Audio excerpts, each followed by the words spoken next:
Thank you very much. I would like now to come just one.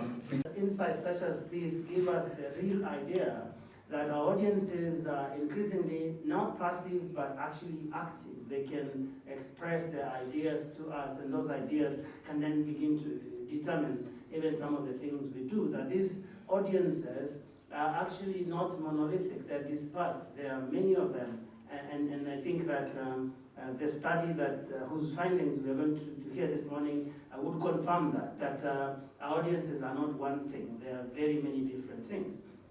And our audiences can directly express themselves now, and that has been made possible by digital technologies that make our relationship with the audience not this whole thing of us standing somewhere and giving the audiences what we think they want, but the relationship has become more dialogic and more collaborative with the audiences out there. And I think that's an important shift that this kind of study then helps us to understand. And a small story before I finish, I remember many years ago, usually in the newsroom, I am an anchor of last resort. That means that if they have looked everywhere, all the anchors are sick, they come around, they don't see anyone good looking, they'll come for me and say, okay, can you go and present this thing? And so one of those days when I had to do that, and I remember we were doing something revolutionary at the Nation Media Group about 9 years ago, or should it be 11, we were doing something called the county edition. So we staged news broadcasts in every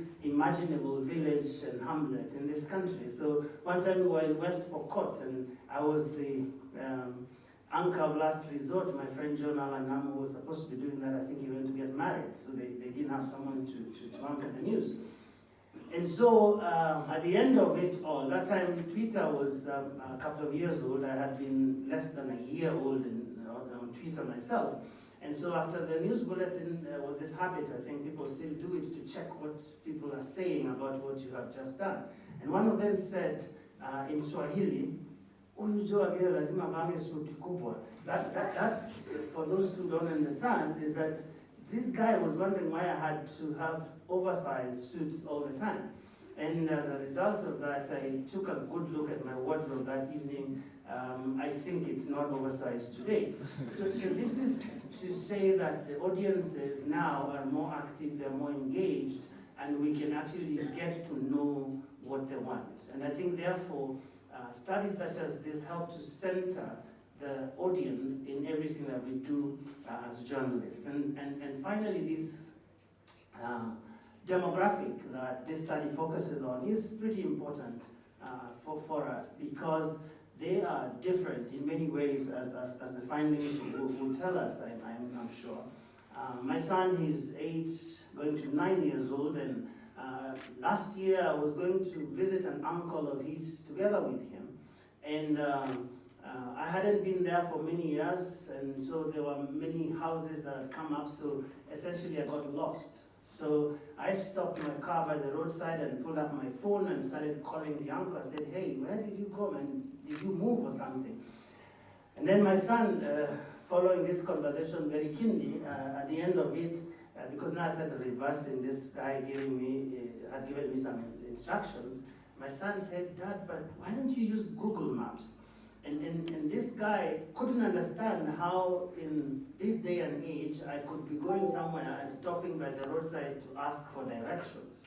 Those are those digital natives that Professor Booker referred to, that these are the people that we, by and large, are speaking to now. So I think as media organizations, as the industry, as we are called, I think this kind of research is a major contribution to what we do day on day.